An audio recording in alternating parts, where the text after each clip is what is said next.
ఈ మధ్యకాలంలో ఇంకొక ముఖ్యమైన ఇన్ఫెక్షన్ వృద్ధి చెందుతూ ఉంది మన ప్రాంతంలో.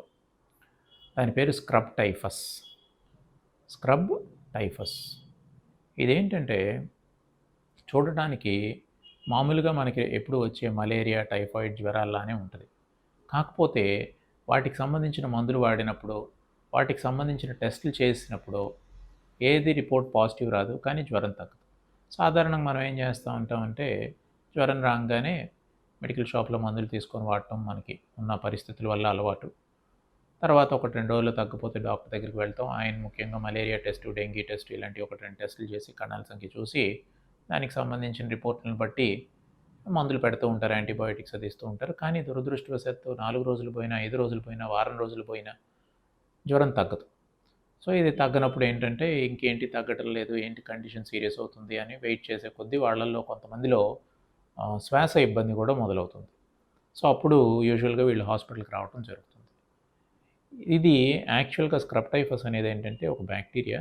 ఇది యాక్చువల్గా ఒక పురుగు కుట్టడం వల్ల వస్తుంది. తేబీటి పురుగు అంటాం అనమాట. కంటికి కనపడదు మనకు ఆ పురుగు. కాకపోతే అదేంటంటే అది కుట్టినప్పుడు అక్కడ ఒక నల్ల మచ్చ ఏర్పడుతుంది. ఆ నల్ల మచ్చని పట్టుకొని మనం ఇది స్క్రబ్ టైఫస్ అని మనం అనుమానపడవచ్చు, లేదా నిర్ధారణ చేసుకోవచ్చు. ఎవరికైనా సరే, ముఖ్యంగా పొలాల్లో పనిచేసే వాళ్ళు కావచ్చు, ఇంటి దగ్గర ఈవెన్ మొక్కలకి నీళ్లు పోసేవాళ్ళు, లేదా ఇంటి దగ్గర చుట్టూ మట్టి ఉన్న ఆవరణలో ఇలాంటి వాళ్ళకి ఈ ముఖ్యంగా వర్షాకాలంలో, చలికాలంలో తేమ ఎక్కువగా ఉన్న సమయాల్లో మనకేమవుద్దంటే ఈ పురుగు కుట్టే అవకాశం ఉంటుందన్నమాట. సో ఈ పురుగు కుట్టి టిక్స్ అంటారు ఇంగ్లీష్లో, తెలుగులో తేవిటి పురుగులు అంటారు. సో ఇవి కుట్టినప్పుడు ఏమవుతుందంటే అక్కడ నల్లగా ఏదో సిగరెట్ కాలిస్తే మచ్చ ఏర్పడుతుంది చూసారా, అలా మచ్చ ఏర్పడుతుంది అన్నమాట. సో ఆ ప్రాంతం ద్వారా ముందు యాక్చువల్గా అది శరీరంలోకి ఎంటర్ అవుతుంది. ఎంటర్ అయినప్పుడు అక్కడి నుంచి మనకి స్లోగా బ్యాక్టీరియా పెరిగి మనకి జ్వరం వస్తుంది అన్నమాట. దాని పేరు స్క్రబ్ టైఫస్. అది కూడా మచ్చ ఏంటంటే మనకు కనపడే చోట్ల కుట్టదనమాట. అదేంటంటే చెస్ట్ కింద, లేదా మనకి తొడల లోపల భాగాన, లేదా చంక లోపల, అట్లా అంటే కనపడే చోట్ల ఓపెన్గా చేతుల మీద, కాళ్ళ మీద కనపడదు. సో వెతకాలి అది అలాంటివి. సో జ్వరం వచ్చినప్పుడు ఏంటంటే అట్లాంటి నల్ల మచ్చ ఏమన్నా ఉందా శరీరంలో, అదే నొప్పి ఉండదు. ఇంకోటి ఒక్కొక్కసారి అంటే ఏముంది లేదు చిన్న ఏదో పులిపురి లాంటిది అని వదిలేసి చాలామంది చెప్పరు కూడా. నేను అడిగినా కూడా చెప్పరు కొంతమంది. తర్వాత నేను పరీక్ష చేస్తే ఇదేంటమ్మా ఇది ఎప్పుడు వచ్చింది అంటే అది వచ్చింది సార్ 4-5 రోజులు అయింది, కాకపోతే అది ఇంపార్టెంట్ కాదని చెప్పలేదంటారు.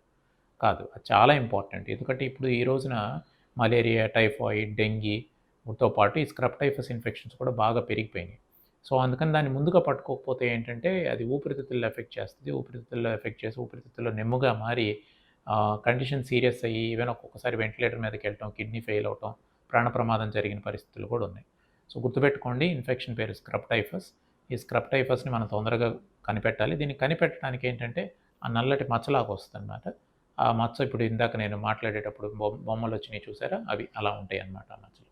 సో స్క్రబ్ టైఫస్ని మనం వన్ ఆఫ్ ది ఇన్ఫెక్షన్స్లో ఒక ముఖ్యమైన ఇన్ఫెక్షన్. అది మనం రెగ్యులర్ పరీక్షలో తేలదు. దానికి సపరేట్గా టెస్ట్ ఉంటుంది, ఎలిసా టెస్ట్ అని ఉంటుంది. ఆ టెస్ట్ ద్వారా ఆ జబ్బును మనం నిర్ధారణ చేయవచ్చు.